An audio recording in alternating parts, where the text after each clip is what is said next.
नमस्कार दोस्तों, स्वागत करते हैं आपका हमारे चैनल में। दोस्तों, धार्मिक, आध्यात्मिक और मज़ेदार कहानियाँ सुनने के लिए हमारे चैनल को ज़रूर सब्सक्राइब करें। हम आज आपके लिए भोलेनाथ जी की एक बहुत ही अच्छी कहानी लेकर आए हैं। जो भी भोलेनाथ जी के भक्त हैं वो इस कहानी को अंत तक ज़रूर सुने, ताकि वो आप पर अपनी कृपा को बनाए रखें। हर हर महादेव। एक गांव के बाहर एक शिव मंदिर था, जिसमें एक वृद्ध पुजारी रहते थे। एक दिन एक गरीब माँ अपने नन्हे बालक को मंदिर के द्वार पर छोड़कर चली गई। बहुत खोजने पर भी पुजारी जी को बालक के परिवार का कुछ भी पता ना चला। जब गांव का कोई भी व्यक्ति उस बालक का लालन पालन करने को तैयार ना हुआ, तो पुजारी जी ने भगवान शिव जी की इच्छा समझकर उसे अपने पास रख लिया। पुजारी जी ने उसका नाम माधव रख दिया। गांव के श्रद्धालु भक्तों से जो कुछ भी प्राप्त होता, उसी से भगवान शिव के पुजारी का और बालक माधव का गुजारा चलता। यदि किसी दिन कम भी पड़ता, तो पुजारी जी भगवान को भोग लगाकर बचा हुआ बालक माधव को दे देते और स्वयं गंगा जल पीकर रह जाते। धीरे धीरे माधव बड़ा होने लगा और अब वह पुजारी जी के कामों में हाथ बंटाने लगा था।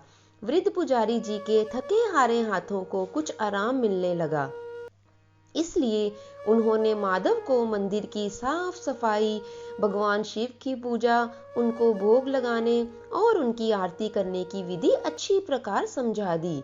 अब वह स्वयं भगवान शिव के नाम जप करने लगा और संकीर्तन में समय व्यतीत करने लगा। एक दिन भगवान शिव के मंगलकारी नाम का जाप करते हुए उनके प्राण छूट गए। अब बालक माधव का इस संसार में भगवान शिव जी के सिवा और कोई भी सहारा नहीं रहा। वह पुजारी जी की बताई 3 बातें कभी नहीं भूला।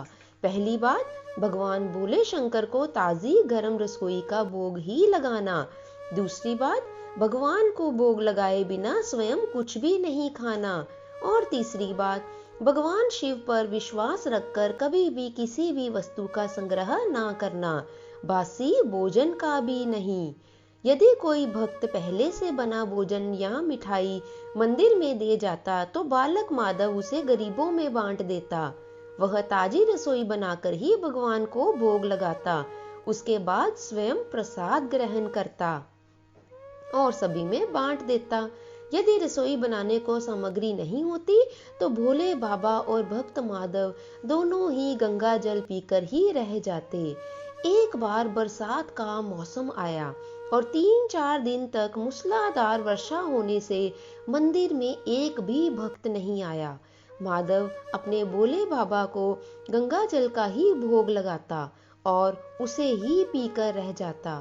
भोले बाबा माधव की भक्ति और सहनशीलता की परीक्षा लेते रहे, किंतु आखिर में अपने भक्त को भूख से तड़पते देखकर उनसे रहा नहीं गया।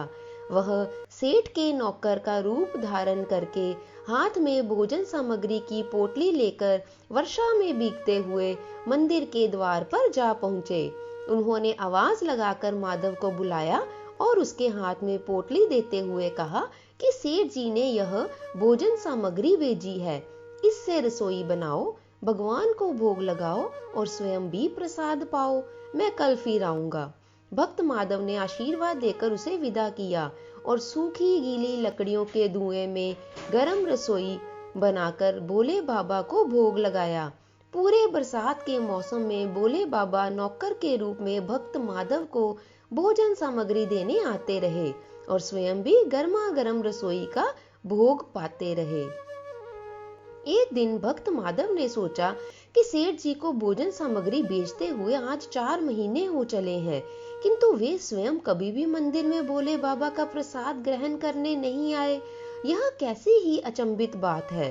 अगले दिन जब भोले बाबा नौकर के वेश में भोजन सामग्री की पोटली देने आए, तो माधव उनसे बोला, भाई, तुम्हारे इतने धर्मात्मा सेठ जी कभी स्वयं मंदिर में प्रसाद लेने क्यों नहीं आते? इस कारण मेरा हृदय अत्यंत दुखी हो रहा है। अपने सेठ जी से कहना कि कल वे मंदिर में प्रसाद ग्रहण करने अवश्य आए। भक्त की बात सुनकर नौकर बने हुए भोले बाबा चौंक कर घबरा उठे और बोले, पुजारी जी, सेठ जी मेरे द्वारा आपको भोजन सामग्री बेचते हैं, आप इससे भगवान को भी भोग लगा देते हैं और स्वयं भी प्रसाद पाते हैं। फिर आपको सेठ जी को बीच में बुलाने की क्या जरूरत है? मैं हूं ना, मैं ही काफी हूँ। जैसा चल रहा है वैसे चलने दीजिए ना। माधव बोला, ऐसे कैसे चलने दो? आपके धर्मात्मा सेठ जी इतने दिनों से भोजन सामग्री भेज रहे हैं, क्या मैं उन्हें भगवान का प्रसाद देने का अपना कर्तव्य भी पूरा ना करूं? मुझे अवश्य ही उनको मंदिर में बुलाना है, क्योंकि मैं किसी का उधार खाने वाला नहीं हूँ। अपने सेठ जी से कह देना कि यदि कल भोले बाबा का प्रसाद ग्रहण करने स्वयं नहीं पधारे तो मैं उनकी भोजन सामग्री लेना बंद कर दूंगा। नौकर बने हुए भोले बाबा तो अपने भक्त की अकड़ देखकर कांप उठे और यह सोचकर मन ही मन हंसे कि वाह, आज तो लेने वाला ही देने वाले को दोष दे रहा है। लेकिन सरल हृदय भक्त के मनोभाव देखकर वे बोले, ठीक है पुजारी जी, कल सेठ जी मंदिर में प्रसाद ग्रहण करने जरूर पधारेंगे। दूसरे दिन बड़े सवेरे ही भोले बाबा नौकर के वेश में दूध और बहुत सारी भोजन सामग्री लेकर मंदिर पहुंच गए। माधव चौंकते हुए बोला, भाई, आज इतनी सारी भोजन सामग्री किसके लिए ले आए? नौकर बने हुए भोले बाबा बोले, पुजारी जी, भूल गए क्या? आप ही ने तो बोला था कि आज सेठ जी स्वयं आए। सेठ जी को प्रसाद लेने के लिए आपने ही तो आज बुलाया है, इसलिए आप रसोई बनाइए और भोले बाबा को भोग लगाइए। ये बता दीजिए कि सेठ जी किस समय पधारें। माधव ने प्रसन्न होकर उन्हें सेठ जी के आने का समय बता दिया और भक्त माधव की इच्छा पूर्ण करने के लिए भोले बाबा कैलाश पर सेठ का रूप धारण करने लगे। इधर अपने स्वामी को एक प्यारे भक्त के यहाँ दावत पर जाने का समाचार सुनकर ममता मई अन्नपूर्णा माँ पार्वती जी भला कैसे पीछे रह सकती थी। वह भी पति की आज्ञा लेकर सेठानी का रूप धारण करने में जुट गई और दोनों ने सेठ और सेठानी का रूप धारण करना शुरू कर दिया। भोले बाबा ने अपने गले से मुंडों की माला उतार दी, शरीर पर लगी बागंबर और बाहों और कानों में पहने सांपों के हार भी उतार कर रख दिए। उन्होंने एक मखमल का साधारण कुर्ता धारण कर लिया, अपनी जटाएं भी सीधी कर उनमें गंगा और चंद्रमा को छुपा लिया। एक सुंदर रंग बिरंगी पगड़ी पहन ली। हाथ का त्रिशूल और डमरू भोले बाबा ने नंदी के हाथ में थमा दिया। हर हर महादेव। पार्वती जी के तैयार होने की प्रतीक्षा करते हुए कैलाश पर चहलकदमी करने लगे। पार्वती जी ने भी सुंदर बनारसी साड़ी पहन ली, जिसका रंग सेठ बने शिवजी के कुर्ते से बिल्कुल ही मेल खा रहा था। सोने, चांदी और हीरे के जगमगाते हुए आभूषण धारण किए भगवान गौरी शंकर सेठ सेठानी का रूप धारण कर कैलाश से अपने भक्त के यहाँ दावत के लिए चल पड़े।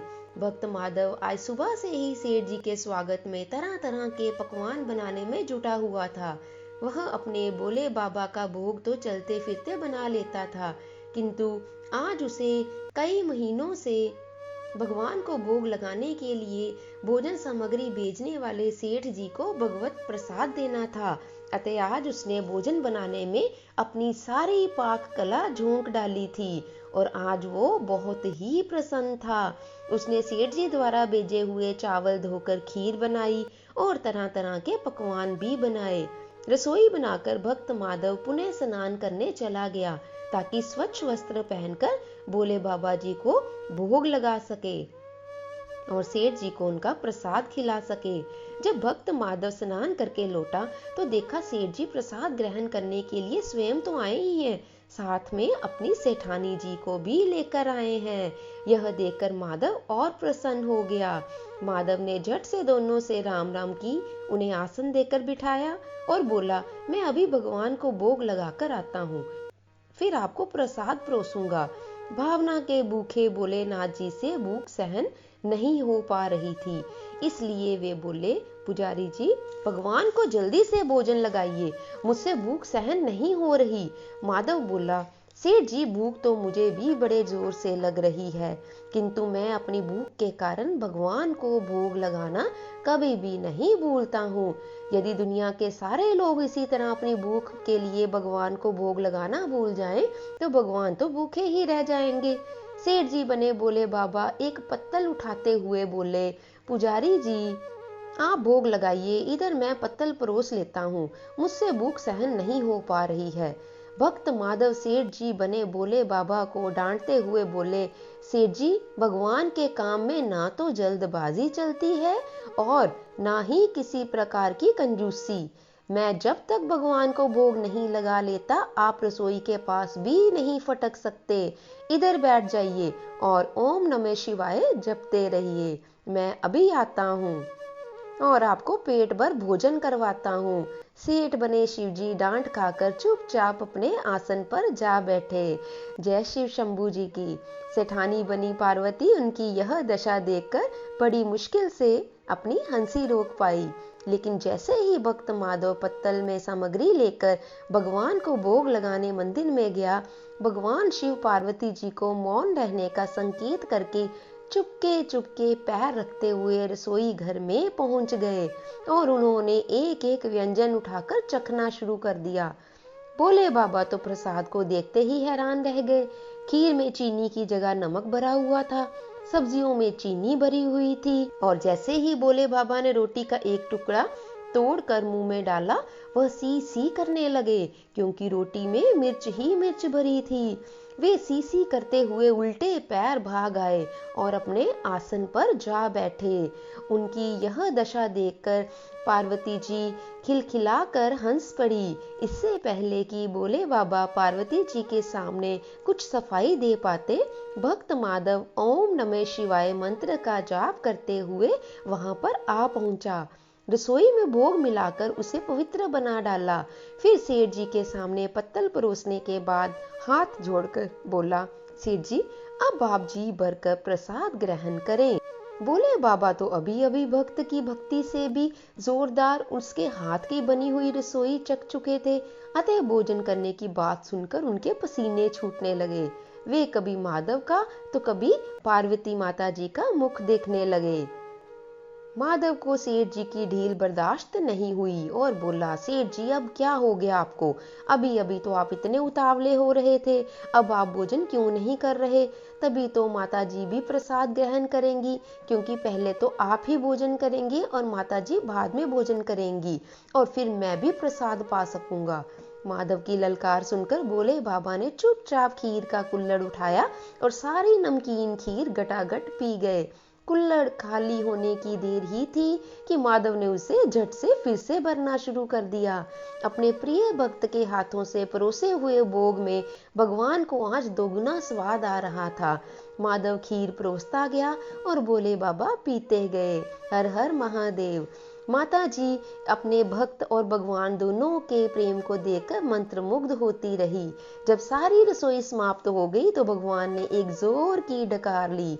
माधव को होश आया और बोला, वाह सेठ जी वाह, मैं तो बावला ही था जो कि इतनी थोड़ी सी रसोई बना बैठा। मुझे पता होता कि आपको प्रसाद ग्रहण करने का इतना शौक है तो मैं और भी ज्यादा बनाता। बोले बाबा अपने पेट पर हाथ फेरते हुए सेठानी बनी हुई पार्वती जी की ओर देखने लगे और इस तरह मुस्कुराए और बोले, पुजारी जी, मैं इतना रोज कहाँ खाता हूँ, किंतु आज प्रसाद इतना स्वादिष्ट बना था कि अपने पर वश ही नहीं रहा और मैं आपके हाथों से खाता ही चला गया। किंतु तभी माधव रुआंसा सा होकर बोला, सेठ जी, वह तो आपने ठीक किया, लेकिन सेठानी जी की तो भूख अभी समाप्ति नहीं होगी, वो तो भूखी ही रह गई। ममता मई पार्वती माँ से माधव का रुआंसा मुंह देखा नहीं गया। उन्होंने बची हुई खीर की 4 बूंदें खा ली। बोले बाबा द्वारा भोग लगाने से प्रसाद में अद्भुत अलौकिक स्वाद भर गया था। ऐसी सुगंधित और मीठी खीर चखकर जगत जननी माँ पार्वती तृप्त हो गई और उनके तृप्त होते ही सृष्टि का प्रत्येक प्राणी तृप्त हो गया। जय पार्वती मैया जी की। भक्त माधव बोला, सेठ जी, आपने और माता जी ने प्रसाद ग्रहण कर लिया, इससे मुझे अत्यंत संतोष प्राप्त हुआ है। समझ लीजिए कि आप दोनों द्वारा प्रसाद ग्रहण करने से मेरा भी पेट भर गया। मेरी तो वैसे भी महीने में 4 एकादशी हो जाती हैं, किंतु मैं भी एक दाना ले ही लेता हूँ, जिससे कि भोले बाबा के प्रसाद का अनादर ना हो। यह कहकर जैसे ही माधव ने खीर के पात्र में लगा चावल का एक दाना उठाकर अपने मुंह में डाला तो उसकी जन्म जन्मांतर की भूख प्यास मिट गई, समस्त इच्छाओं की तृप्ति हो गई, उसके ज्ञान के नेत्र खुल गए और उसने देखा कि उसके सम्मुख त्रिलोकीनाथ भगवान शंकर जी अपने असली रूप में प्रकट हो गए और जगत जननी माँ पार्वती जी भी आशीर्वाद की मुद्रा में उनके सामने मुस्कुराते हुए खड़ी हो गई। माधव दौड़कर अपने प्रभु के चरणों में गिर पड़ा। हे प्रभु क्षमा कीजिए, मैं तो अनजान बालक था जो कि आपकी महिमा को समझ ही नहीं पाया। आज आपके दर्शन प्राप्त करके मेरा जीवन धन्य हो गया। इस प्रकार भगवान शिव जी ने अपने भक्त माधव की परीक्षा ली, जिसमें माधव पूर्ण रूप से खरा उतरा। तो दोस्तों, इसी प्रकार भगवान अपने प्रिय भक्त की परीक्षा लेने के लिए किसी न किसी रूप में अवश्य आते हैं। शिव की भक्ति करते रहना चाहिए, क्या पता किस रूप में भगवान शिव जी हमारे सामने साक्षात प्रकट हो और अपने दर्शन देकर हमारा जीवन सुलभ बना दें। हर हर महादेव। दोस्तों, आशा करते हैं आपको हमारी आज की यह कहानी अच्छी लगी होगी। अच्छी लगी है तो लाइक और शेयर ज़रूर कीजिए और यदि आप चैनल पर नए हैं तो इसे सब्सक्राइब भी करते जाएं और अपना ध्यान रखिए। धन्यवाद।